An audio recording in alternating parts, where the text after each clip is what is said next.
테마 9 조합주의 코퍼러티점 1. 1970년대 이후 조합주의는 기본적으로 다원주의 이익 대표체제에 대한 대안적 이론으로 발전하였다. 2. 조합주의는 개발도상국가에서는 경제개발 과정에서 이익집단에 대한 통제를 설명하기 위해 등장하였고, 선진자본주의 국가에서는 경기 침체를 해결하고 사회적 통합을 향상시키기 위한 이론적 자원으로 이용되었다. 3. 조합주의는 국가의 독자성과 사회에 대한 국가의 지도적 개입적 역할을 강조하는 이론이다. 4. 조합주의에 의하면 국가는 자체 이익을 가지면서 이익집단의 활동을 규정하고 포섭 또는 억압하는 독립된 실체이다. 5. 조합주의는 국가가 중심이 되어 사회 각 분야의 독점적 이익 대표를 조정하는 메커니즘이다. 6. 조합주의 체제에서 이익 집단은 기능적으로 분화된 범주를 가지고 단일의 강제적 비경쟁적 위계적으로 조직되어 있다. 7. 조합주의는 집단의 비자율성, 집단 간 상호협력, 공식적 제도권 내의 합의, 국가의 비중립성, 이익 집단 내 계층적 서열화 등을 특징으로 한다. 8.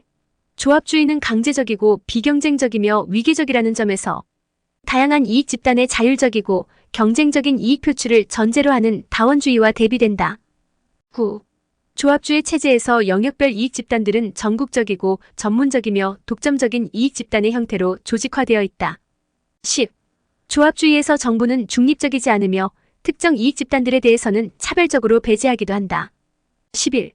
조합주의에 의하면 국가는 이익 집단의 요구와 주장에 호응하기보다는 국가 자체의 이익을 추구하는 존재이다. 12. 조합주의에 따르면 정부는 집단 간 이익의 중재에 머물지 않고 국가 이익이나 사회의 공동선을 달성하기 위해 주도적인 역할을 담당한다. 13. 조합주의에 따르면 정부는 공동선을 달성하기 위하여 중요 이익 집단과 우호적 협력 관계를 유지하고자 한다. 14. 조합주의에서 이익 집단의 결성은 구성원의 이익 못지않게 사회적 합의를 유도하려는 정부의 의도가 있으며 이익 집단 역시 사회적 책임, 협의, 사회적 조화 등의 가치를 중시한다. 15. 조합주의에서 정부에 의해 독점적 이익 대표권을 부여받은 이익 집단은 그에 대한 반대급부로 이익 집단의 요구를 일정한 범위로 제한하는 등 정부의 통제를 수용하게 된다. 16. 조합주의에서 이익 집단은 상호 경쟁보다는 국가에 협조함으로써 특정 영역에서 자신의 요구를 정책 과정에 투입하고자 한다. 17. 조합주의에서 이익 집단들의 상대적 중요성은 이들이 수행하는 역할의 기능적 중요성에 따라 다르다. 18. 조합주의에서 국가와 이익 집단 사이의 합의는 공식화된 제도 속에서 이루어진다. 19. 조합주의에서 국가와 이익 집단 간 이루어진 합의는 계층적으로 구조화된 정부와 이익 집단의 하위 단위들에 의해 대체로 잘 지켜지는 것으로 본다. 20. 조합주의는 집행 과정에서 이익 집단들은 정부 정책의 대리 집행 또는 집행을 보조하는 역할을 하기에 준정부기구 또는 확장된 정부의 일부분으로 인식된다. 21. 엘리트주의는 지배계층의 역할에 주목하지만 조합주의는 정부나 관료의 적극적 역할에 주목한다. 22. 국가조합주의는 국가가 위로부터 일방적으로 조합이라는 제도적 장치를 강압적으로 부과하는 것에서 생성되었다. 23.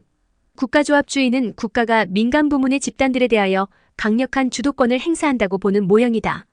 24. 사회조합주의는 사회경제체제의 변화에 순응하려는 이익 집단의 자발적 시도로부터 생성되었다. 25. 사회조합주의는 유럽이나 미국 등 의회 민주주의에서의 이익 대표체제와 관련된다. 26. 사회조합주의는 이익 집단의 자율적 결성과 조합의 능동적 참여를 보장하는 방식이다. 27. 사회조합주의는 기업체 대표, 노동단체 대표, 정부의 대표가 3자 연합을 통해 주요 경제정책을 결정하는 3자 협의체를 말한다. 28.